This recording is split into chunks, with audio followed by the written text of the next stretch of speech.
looking at right now, so I'm not looking 5 years out. I'm not looking 10 years out, right? I'm not looking for next year. I'm not looking to have a 3-year deal. This year, how have they been, and how does that make me feel about them going into this week? Perfect. Let's go. Okay.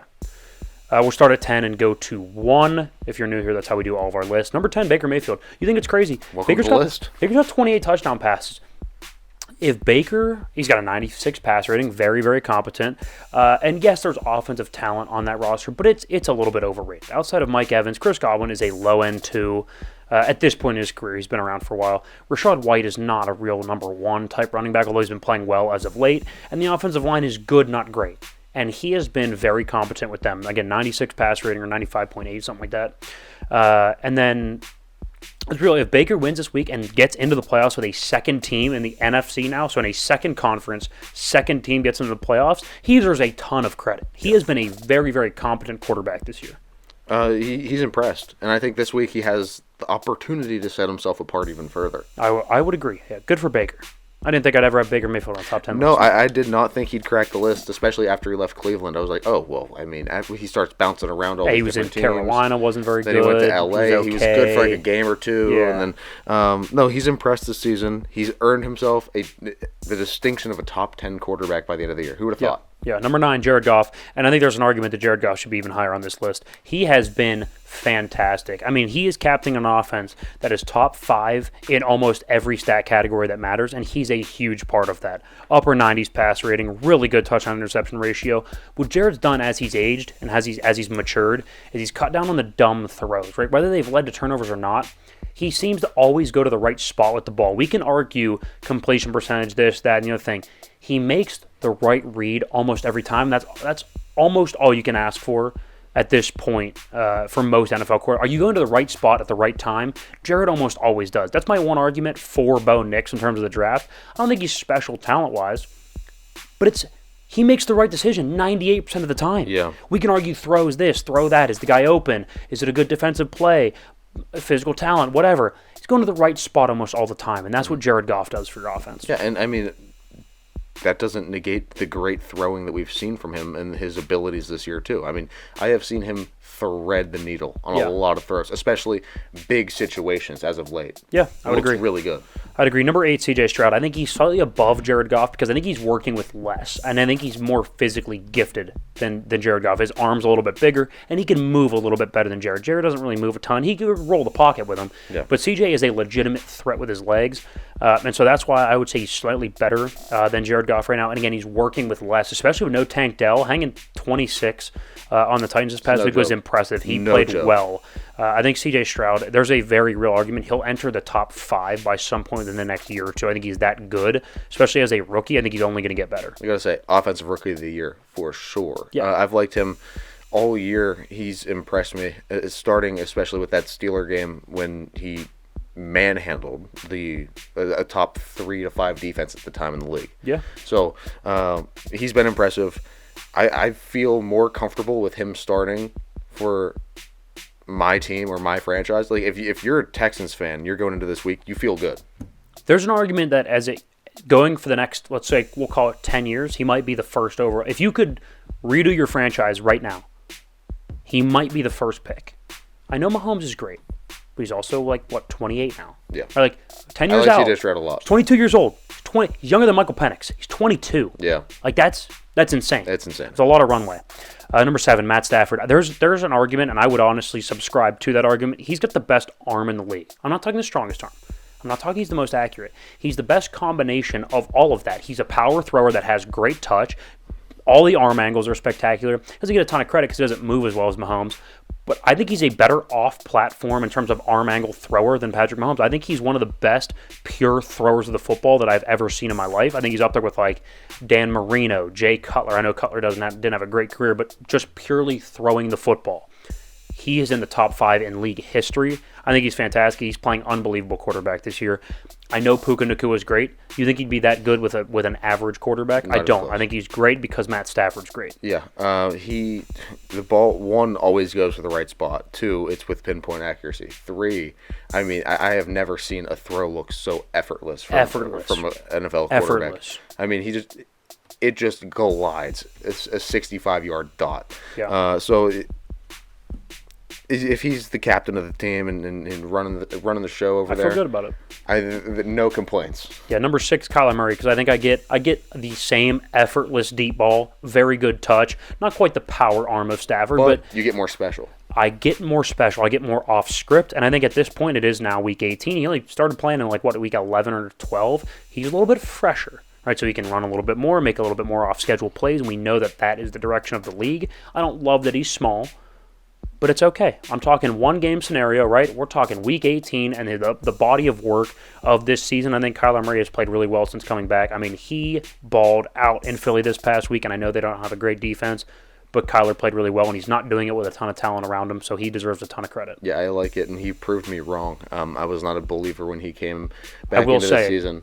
I was on the Kyler Murray train, by the way. You were from the very get-go, and we've had this debate a lot with Kyler Murray over different quarterbacks. Yeah. I think he's finally cemented himself here at number 6. Yeah, number 5, Brock Purdy. Look, people think I'm a Brock Purdy hater. I said he's not the MVP of the league. I said he's a top 10 quarterback. Hell, he's top 5 on our list right now. Yeah. I'm not a Brock Purdy hater. I just don't think he's special. I think he's really, really good.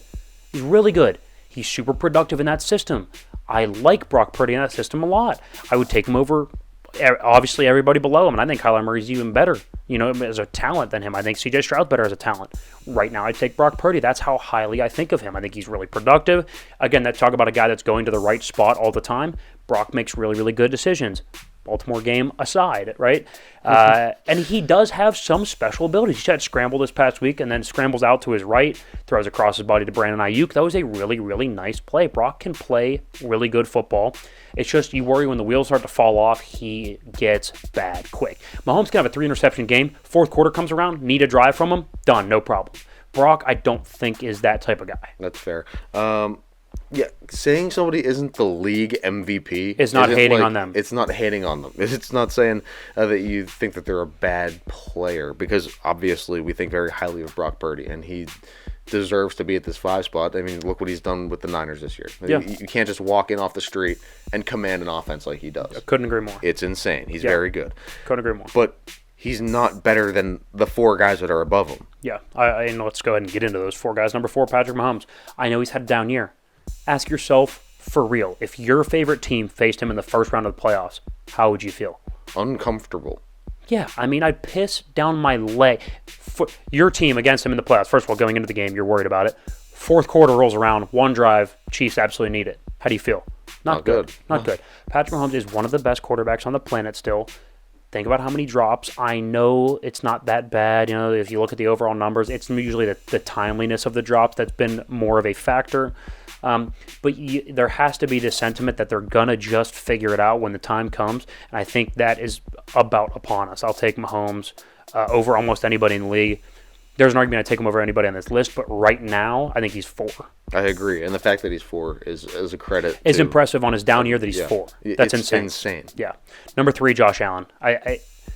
Over the past month, he may be playing better football than anybody, and it's actually, the stats won't back that up, but I think in terms of when and how he's making the plays necessary, they've been running the ball more. Josh has been almost complimentary, but when he's been complimentary, he's been absolutely special. When he's required to make a play, he's been unbelievable. And like you said, not making mistakes, it's been fantastic. Josh Allen at 3. Yeah.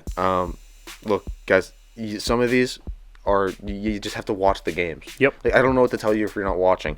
Our number 1 is going to be you have to watch the games to be able to. I don't think anybody's going to be surprised by it, though. No, but there's more than just the stats. You have to pass every other test, and Josh Allen does. I would agree. Number 2, Dak Prescott.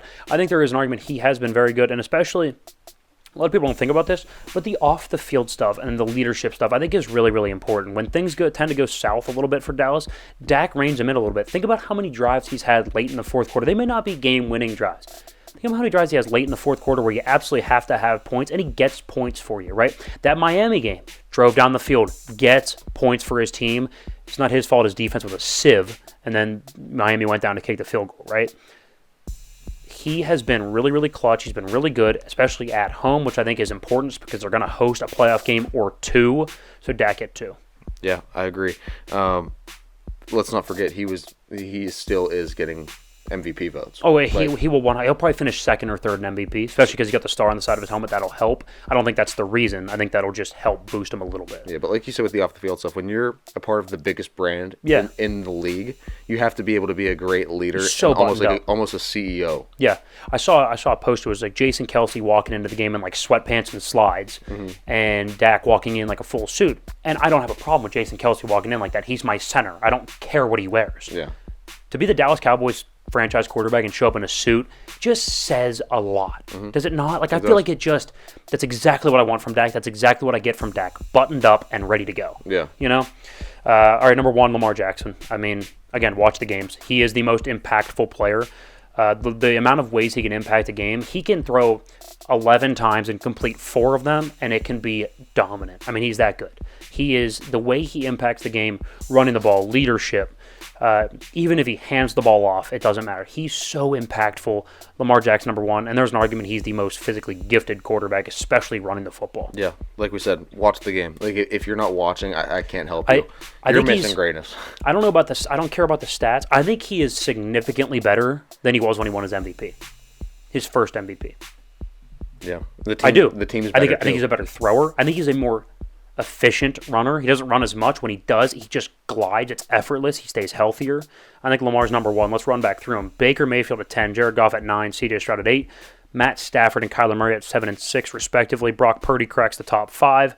Mahomes, Allen, and Prescott 4, 3, and 2, and Lamar tops the list at number 1. Love it. That's good. That gives you a very, very full scope of what to expect coming up. Couldn't agree more. I mean, going into the playoffs, that is of the utmost importance. Do you have one of the top guys at the most important position? Yeah. That's what it's going to come down to. All right, guys. Game of the